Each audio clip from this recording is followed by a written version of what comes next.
Hello everyone, hope you all are fine, and today our discussion will be based on group 16 and group 15 we have done reactions. I hope you all are practicing. Group 16 is oxygen group. It contains oxygen, sulfur, selenium, tellurium and polonium. Now oxygen group and 16 they are called chalcogens, that means ore formals, and this group is just after group 15, so it has more ionization potential, electron affinity having higher values. They are just 2 electrons ahead than to get the nearest noble gas structure, so generally they shows negative oxidation state. This group, all the elements, they shows allotropic formation, all of them. Popular, as you know, for oxygen there are oxygen and ozone. For sulfur we have rhombic sulfur, monoclinic sulfur, and for tellurium there are 8 different allotropic forms.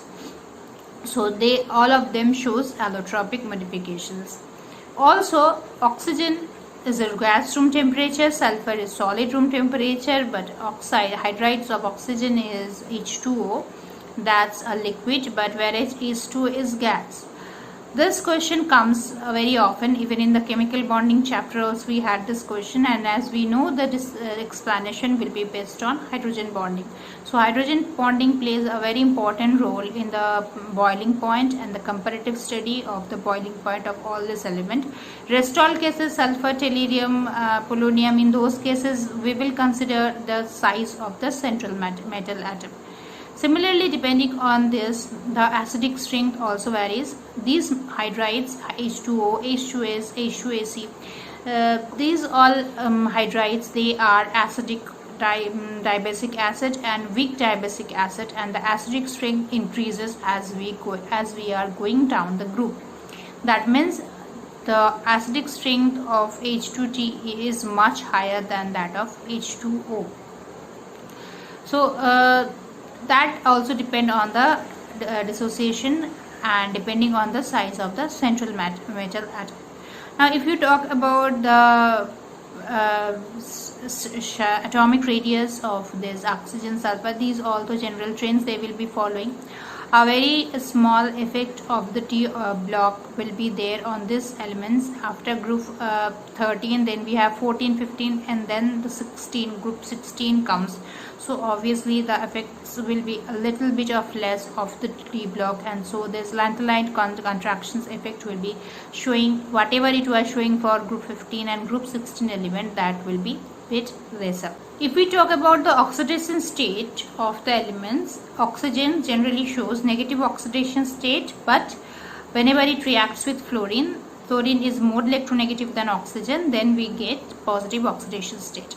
Sulfur shows negative oxidation state as in the hydride case, but there are multiple examples where sulfur shows a positive oxidation state with fluorine, as well as in case of acids also sulfur shows, like H2SO4, H2SO3, positive oxidation state, and same for tellurium, polonium, and so on.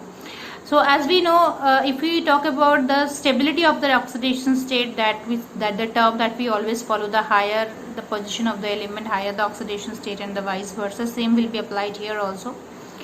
And if you talk about the elementary stability of the group 16 elements, like oxygen, sulfur, oxygen is diatomic, sulfur octatomic. In fact, due to the p-pi d-pi bonding, sulfur, selenium, tellurium, they all exist as octatomic molecules.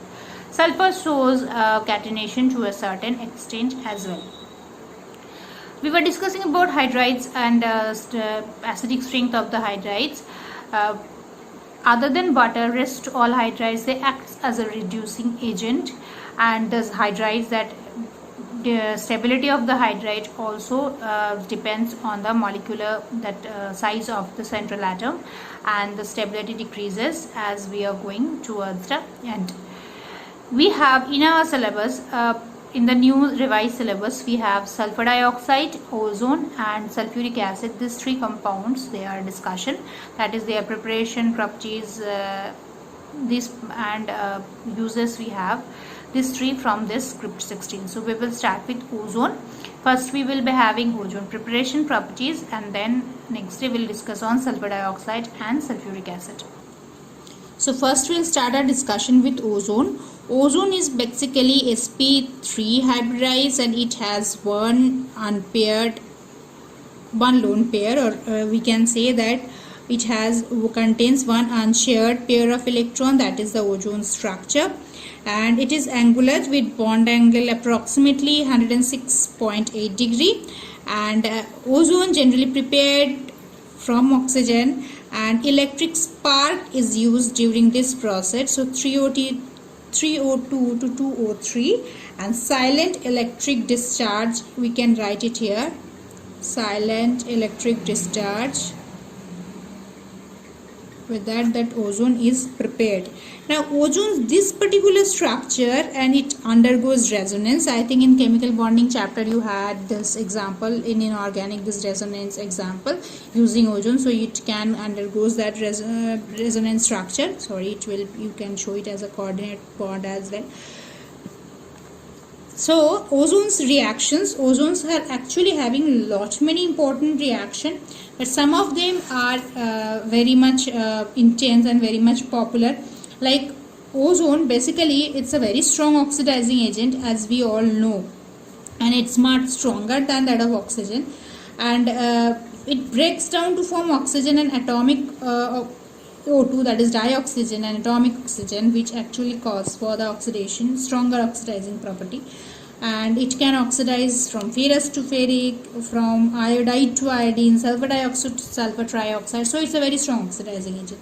So one of them, as I am telling, it can oxidize ferrous to ferric. So FeSO4, if we treat with ozone, of course it has to be acidified. Then it forms ferric sulfate, water and oxygen. Now if you balance it, it will be 2, I guess, and then rest is balanced. Another very important question that comes in exam is lead sulfide. When reacts with ozone, it forms PbSO4 and O2. It's used as a preparation of oxygen as well, and also this reaction is very important, that lead sulfide and oxygen reaction. Similarly, Ki also reacts with water to form reacts with ozone in presence of water to form I2K, and oxygen. Here, in fact, non-metals like sulfur, phosphorus, they reacts with ozone as well. Like I2 reacts with ozone to form HiO3, the hydroiodic acid, and then 5O2. It's 2 and then it is 5. So this is also another important reaction. Silver in contact with ozone forms a brown color silver oxide, that is Ag2O, and it forms on the bright shining surface on the silver, and that shining surface gone.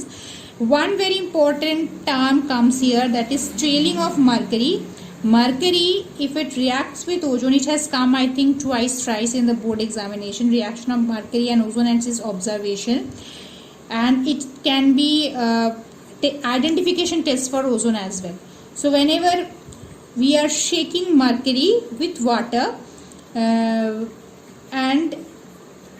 whenever we are treating mercury with ozone, it forms Ag2O and oxygen, and then after this, when we are shaking it with water, then H2O regains its mobility. It's called training of mercury, means mercury loses its metallic lasher mobility and sticks to the surface of the glass. That the mercury is generally, as we know, mercury is it's like slippery, and it is having a metallic lasher and it slips to the glass. We cannot touch mercury, and we should not also. So when we treat in ozone with mercury in presence of oxygen, it gets oxidized to Ag2O and remains dissolved in mercury. The mercury, that the meniscus, that becomes lost, that shining list that become lost, sticks to the surface, and after that, if we want to gain its mobility back, we need to treat it with water. So this particular phenomena, this is called trailing of mercury, and this term is very important. It reacts other than this, hydrogen peroxides reacts with ozone as well to form hydrogen peroxide, barium peroxide, they reacts with ozone to form oxygen as well.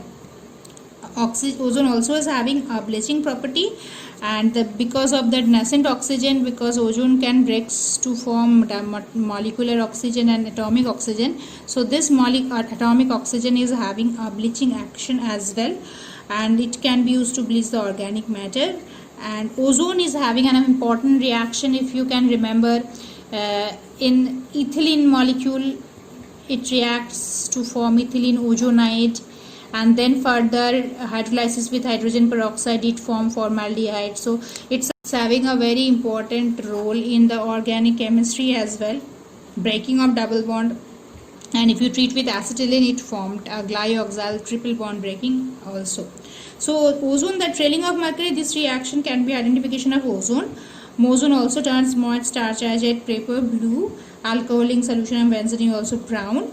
And ozone can be estimated using sodium thiosulfate, first treated with Ki to form KOH, I2 and O2, and then iodine treated with sodium thiosulfate.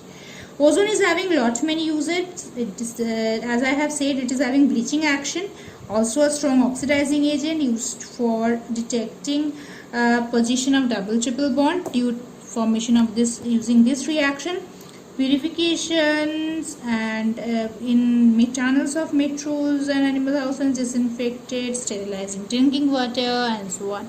So next day we will be studying about sulfur dioxide and sulfuric acid, and keep studying the reactions. Take care and bye.